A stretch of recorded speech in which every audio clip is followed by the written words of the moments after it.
garante, o cara que está observando de fora, que ele está lá, mas está pensando na morte do bezerro.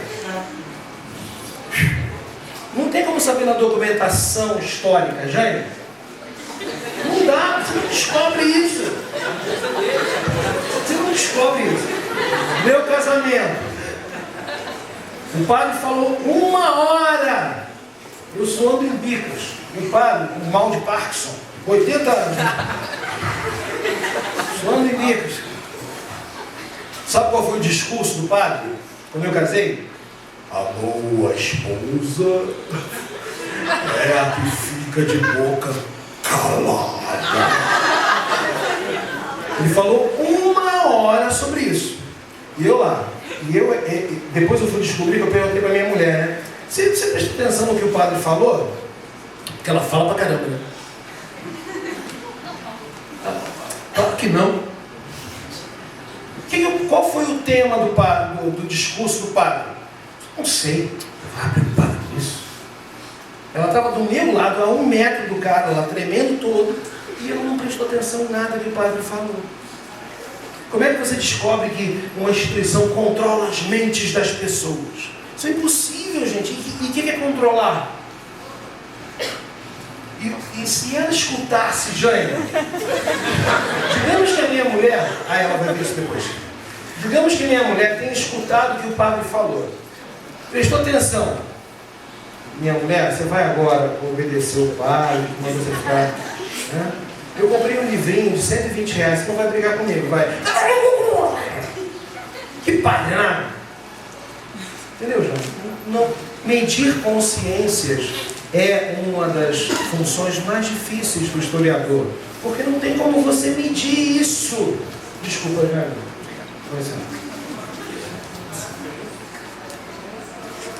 Para garantir a salvação da alma, os clérigos e tal. O problema básico não é a Idade Média. Eu descobri depois de alguns anos porque eu sou uma anta. O problema é a Igreja Católica. O problema dos meus colegas, muitos deles, é que não conseguem entender a espiritualidade. Pensam só em termos materiais. Tudo é raciocinado em termos materiais. É muito difícil você encontrar historiadores que, especialmente os da corrente marxista antiga, e mesmo os neomarxistas mais novos, eu convivi com os da velha guarda, que consigam, assim, não, o cara está lá, sei lá, na Assembleia de Deus, deu dízimo, está sendo explorado, tá ligado? Aí você vai lá vai perguntar para a moça que deu o dízimo, nossa, está sendo explorado. Não, estou feliz da vida aqui. Dei o dízimo. Aí, se você acha bom ou se você acha ruim, é outra coisa. Agora, o que o historiador tem que fazer? Tentar analisar os fatos, primeiro registrar os fatos. Mas quem só pensa no din-din, ou na exploração do homem pelo homem, entende tudo por um viés materialista. Eu estou aqui hoje. Jânio, você me convidou. Vim aqui conversar com vocês. 4h30 de carro. Conversa agradabilíssima com o Enerval. Japonês? Não é japonês, é Enerval. Eu comecei a chamar ele de Enerval, ele ria toda hora, porque ninguém chama ele de Enerval. Não pode, é Enerval. O que eu estou ganhando? Quantos milhões eu estou ganhando? Nada. Vim aqui por prazer, para conversar com vocês, conhecer Bom Jesus. Estava bom, a pracinha, uma gracinha. Não é não? Não é não? Não é uma gracinha não? É feia? Pois é, tá vendo? Eu achei bonito, vocês acham feia. O que o historiador tem que fazer? A população não, que já é demais. Dos 100 estudantes do Instituto, não consideravam a pracinha bonita. Daí eu falar, a população de Bom Jesus não considerava a pracinha bonita, já é um salto quilométrico. A pracinha bonita, tudo aqui arrumadinho, não tem nem pichação. Tudo limpinho. Tem? É tudo limpinho, né? Não? Tudo limpinho. Pô, caramba, que legal. Verdinho, tudo verdinho. Vamos almoçar com o Jair. Vê se você paga o meu almoço, Jair. Pronto. Aí eu comecei a ter ataques epilépticos. Rolava no chão, babava, entendeu? Tive diarreia. Aí chegou a desgraceira total. Cruzadas e os judeus e a igreja. Foi aí que eu desisti. Demorei 1h30 para dormir. Fiquei vendo lá a televisão. O que você aprendeu sobre as cruzadas? Deixa eu perguntar para alguém aqui. Chegamos lá em casa. Hã? Só o pessoal. A coisa mais horrível. Ó. Como é seu nome, meu jovem? Lucas. Tudo bem, Lucas? O que você aprendeu sobre as cruzadas? Vou até ajeitar a calça. Eu aprendi que as cruzadas eram um movimento da igreja para expandir o catolicismo, o cristianismo na Terra Santa e retomar a Terra Santa que acreditavam ser de direito do povo cristão. Fantástico. Me apresenta o seu professor. Está no livro. Está no livro? É esse, aquele ali? Não, Era outro livro. Não, é porque ano que passa vai piorando tudo. É verdade. Tudo que ele falou está certo. O que mais? Eu queria ouvir algum absurdo. A igreja matava as pessoas contra ela. O que mais? Cadê? Fala, meu jovem. Quer falar aqui no microfone que você vai aparecer no YouTube depois. Vem cá. No YouTube, cara. Como é seu nome? Gabriel, direto pro mundo. Na verdade eu não aprendi, eu ouvi falando que... Não, ali a câmera. Eu aprendi que o Papa, ele abençoava os cruzados e eles matavam em nome de Deus. Fala em nome de Deus. A igreja pregou as cruzadas.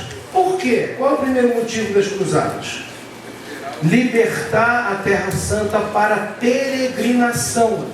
Hoje, os muçulmanos peregrinam. Quem é muçulmano tem que peregrinar pelo menos uma vez no ano para a Meca. Ir lá rezar, andar em volta da pedra sagrada e tal, fazer aquelas coisas todas. É uma missão do muçulmano. Ele se liberta do mundo quando ele faz isso. Na Idade Média, era com os cristãos. Eles tinham que peregrinar a algum lugar sagrado. O famoso Santiago de Compostela, Roma, Canterbury, na Inglaterra, depois que assassinaram lá o padre, e a Terra Santa, onde nasceu, acreditavam que tinha nascido Jesus Cristo. E os muçulmanos, quando tomaram a Terra Santa, fecharam as rotas. Imaginem a angústia de um crente e não poder... Não precisa ir longe não. Imaginem se os Estados Unidos fechassem Meca. Hoje. Nenhum muçulmano mais pode... Nenhum muçulmano... tem aqui. Nenhum muçulmano pode peregrinar a Meca. Acabou. Ia ser uma guerra cataclísmica. Não seria não? Uma guerra cataclísmica. Isso aconteceu na Idade Média com a Terra Santa. E a igreja pregou isso na Europa toda. Meu filho, vocês estão se matando aqui, vocês não ficam quietos. Eu já falei 10 vezes para vocês parar. Não pode guerrear no feriado, não pode guerrear no dia da Páscoa. Eles tentavam controlar a agressividade da nobreza. Aí tinham propagandas regulares, a paz de Deus, a trégua de Deus. O cara ia lá e falava, não pode, meu filho, você matar ninguém, nem assaltar ninguém. Vamos fazer o seguinte, pelo menos na Semana Santa. Não, no Réveillon. Não, no Natal. Idade Média é cheia de feriados. Invenção da igreja. E os trabalhadores adoravam. Tem algum trabalhador ateu que quer que acabe com os feriados no Brasil? Ó, Semana Santa só para católico agora. Imagina a chiadeira. Os meus amigos do PSTU vão urrar de raiva. Eles querem viajar. Então, a primeira coisa era libertar a Terra Santa e permitir que as pessoas peregrinassem à Terra Santa. Guerra, tem que matar, guerra. Guerra não? Dá licença, tá? Me deixa. E Hollywood prega hoje, Hollywood ensina. Vocês viram Cruzada, o último filme, Cruzada? Tem uma cena fantástica no final, uma invenção pura, que cai o crucifixo da mesa, aí vai lá o Saladino, pega o crucifixo no chão e bota. O maior respeitoso da paróquia. E os sanguinários eram os cruzados. E ele era o rei da democracia religiosa. Saladino matou gente pra caramba. Tem uma cena fantástica das crônicas muçulmanas. Que Saladino tem uma batalha nas cruzadas, Batalha dos Cornos de Ratim, dos montes assim. Os cruzados foram cercados e dizimados. O exército cruzado acabou na terceira cruzada. E foram feitos prisioneiros os cavaleiros templários e os cavaleiros da Ordem de São João de Jerusalém, os hospitalários.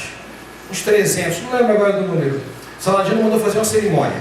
Os 300 de joelho, ajoelhados, com as mãos amarradas nas costas, e 300 muçulmanos com aquela, vocês sabem a espada muçulmana, aquela meia-lua, espada bonita, a espada do Islã, só esperando a ordem. Quem conseguisse cortar, e foi um golpe só, 1, 2, 3 e... Quem conseguisse cortar de primeira ganhava um prêmio. E também cortar o pescoço de primeira com a espada é difícil. Quando inventaram a guilhotina, foi um gesto de misericórdia, porque cortava de primeira. Diz a medicina até que você demora um milionésimo de segundo vendo o mundo girar, até cair no carrasco, pegar a cabeça e tal. Imagina, você vendo o mundo girar, você parou do corpo. Era um gesto de misericórdia, porque antes as execuções eram com machado. O cara demorava uns 3, 4 para cortar a cabeça. Não consegue cortar de primeira. O cara não tem a precisão para cortar de primeira. Aí fica... Você fica pendurado, você morrendo. E o Saladino mandou cortar as 300 cabeças de uma vez só. Estou contando uma historinha, tá? E quem não cortasse direito seria penalizado. E aí no final o cronista muçulmano falou assim: Alá seja louvado, os infiéis foram mortos. E esse Saladino, que é representado em Hollywood, pegando o crucifixo do chão. Ele é fantástico. Eu tenho que virar muçulmano, gente. Não sabe nada. Não, tinha que ser. Entrar para outra religião. Então, eu comecei a babar. Os judeus. Fiz uma pesquisa com base em crônicas hebraicas traduzidas do hebraico medieval para o português por um importante professor da USP, hoje aposentado, Narman Faubel, especialista em espirituais franciscanos, hoje aposentado, traduziu todas as crônicas das cruzadas vistas pelos judeus. Saiu pela USP, uma edição muito bonita, e ele fez questão de dizer: vou traduzir tudo ao pé da letra, sem me preocupar em ferir suscetibilidades. Eu tinha lá umas partes. E fiz um estudo e publiquei, o trabalho foi publicado na USP, a primeira perseguição na história, na Idade Média, contra os judeus. Chama-se Pogrom, as perseguições contra os judeus. Antes da primeira cruzada. Eu convido vocês à leitura, é grande o texto, um pouquinho, mas está no meu site, ricardocosta.com. Olha lá, o título é: Então os cruzados começaram a profanar em nome do pendurado. Jesus Cristo é o pendurado, Virgem Maria é prostituta e assim por diante. E eu fiz um estudo metodológico, análise metodológica, dei um trabalhinho. E descobri, e consultei um rabino do século XIX, historiador importante, que disse que se não fosse a Igreja Católica, os judeus teriam desaparecido do mapa na Idade Média, porque eles eram odiados em boa parte pelas populações locais. E a Igreja Católica e os reis cobrando dinheiro. protegiam as comunidades judaicas. Não dá tempo de explicar tudo isso, mas está na internet disponível. Quem quiser pode acessar lá no ricardocosta.com. Tem mais de 100 trabalhos disponíveis, já publicados, e esse é um deles. E os historiadores aqui falam, foi quando eu bati com a cabeça na cama, que os judeus a igreja perseguiu os judeus. Tem várias bulas papais pedindo que ninguém fizesse nada contra os judeus. Santos da igreja, não se pode. Os judeus são o Velho Testamento, nós somos o Novo. Eles têm que estar ali, por favor, não façam nada contra os judeus. Está aqui. Foi aí que eu tive uma síncope. Durante a Idade Média, a atitude da Igreja Católica em relação à comunidade judaica na Europa foi marcada pela intolerância. A Igreja promovia sistemáticas perseguições aos judeus. Mentira! Isso é mentira. N-I-N. Mentira completa. N-E-N. Eu estou quase tendo um ataque epilético lendo de novo essa porcaria. Isso aqui o livro não é ruim, mas aqui e ali.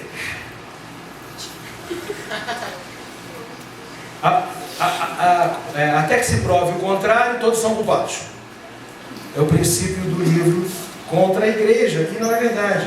E o historiador tem que ter por princípio o princípio da justiça. Até que se prove o contrário, são todos inocentes. Vamos investigar. Essa é a função da história, eu acho, uma das mais nobres. Investigar assim o passado. Eu não sei, só sei que nada sei. Vamos ver. Eu não sabia nada sobre perseguições na Idade Média contra os judeus. Fui estudar as crônicas judaicas e ainda li as cristãs também para fazer uma comparação. Não sei, vamos ver. E me surpreendi com o que eu vi. Eu não sabia mesmo. Eu nunca tinha pesquisado isso mais a fundo. E consultei um historiador judeu muito renomado, Narman Falbel, unanimemente aclamado como um dos maiores, e fiz a pesquisa. O problema dos livros de segundo grau é que, por exemplo, você faz 4 anos de história, às vezes um semestre de história medieval, e nunca mais você estuda isso. E se estudou, né, naquele semestre. Digamos que você tem estudado pra caramba naqueles 4 meses, história medieval. Aí 10 anos depois te convidam para escrever um livro, ganhar um dinheiro, aí você reúne informações de vários manuais e faz o seu livro. Não consulta às vezes nem fontes primárias, porque ler um documento do século XII, XIII, XIV não é como ler a Gazeta, ou o Jornal Globo, não é como ler, você tem que ler com calma. Então, tem outras coisas, tem muitas coisas.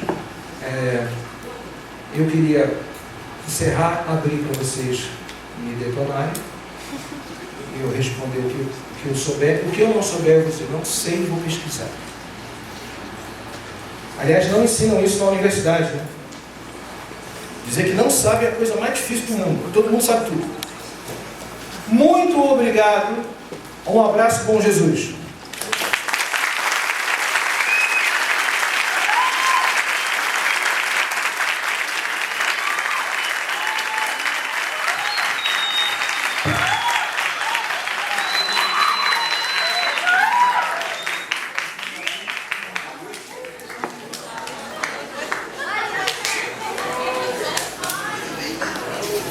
Então, agora nós vamos abrir para a sessão de perguntas. Quem quiser perguntar, eu vou levar o microfone até a pessoa.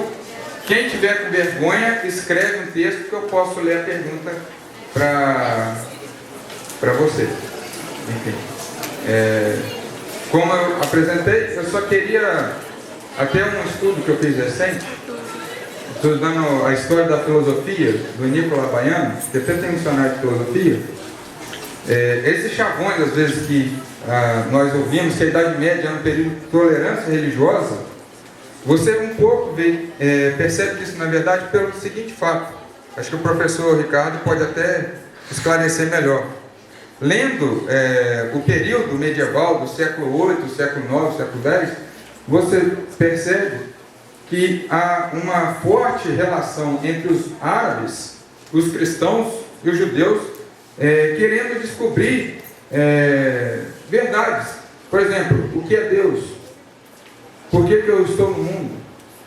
Para onde eu vou? Como que é o mundo? O mundo é eterno, o mundo é apenas material, o mundo é infinito. Essas discussões haviam na Idade Média. Ou seja, muitos cristãos se aproveitaram de traduções feitas pelos árabes, né, do grego para o latim, como fonte para o estudo deles. Então não havia um ódio entre as religiões.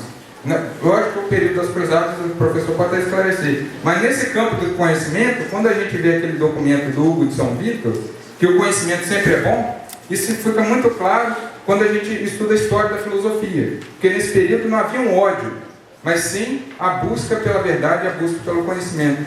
Talvez o senhor possa me desmentir, mas eu queria que você esclarecesse melhor esse ponto. Em toda a história, a gente ama, a gente odeia. É muito difícil você falar que havia isso ali, não havia isso aqui. Isso os professores ensinam para o primeiro grau. Tem bandido, tem mocinho, tem o herói, tem o vilão, aí é fácil, mas história não é isso. História não é só isso. Tem gente que diz uma coisa e faz outra, tem gente que diz que ama e odeia, tem gente que tem um temperamento explosivo, mas é amoroso. Então, é claro, é verdade. Na Península Ibérica, na escola de Toledo, muçulmanos, cristãos e judeus faziam traduções e como hoje, tem palestinos e judeus amigos e tem palestinos e judeus que se odeiam. Você namora um flamenguista, você é tricolor. A flamenguista gosta de você. Você casou com a flamenguista? É verdade. Eu estava falando assim, hipoteticamente. Mas eu espero que você a converta ao Fluminense.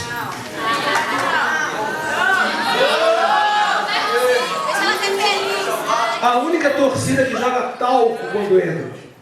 A torcida mais cheirosa do mundo. Não é não? Talco. Então, há de tudo. Há de tudo. A prudência exige que você... Não, vamos ver. Vamos investigar. Por favor. Meu nome é Rodrigo. Essa questão que ele está colocando é interessante, porque a gente fala assim, Idade Média e Idade das Trevas. Mas você tinha o Império Bizantino, onde a produção intelectual era grande, a cultura grega foi preservada intensamente. Você tinha os árabes, que também desenvolveram a falsafa, né, a filosofia árabe. Você tinha os judeus, que também desenvolveram um pensamento filosófico. E você tinha a Igreja Católica, que também desenvolveu. Então você tinha uma produção intelectual muito intensa e um contato, porque as influências são muito grandes. Porque a história ela não é feita só de fatos ou de descrição de períodos. É conceitual. Quando você fala Idade Média, pré-história, renascimento, você não está falando de fatos, você está falando de conceitos que você criou e que você, em alguns momentos, tenta obrigar os fatos a encaixar.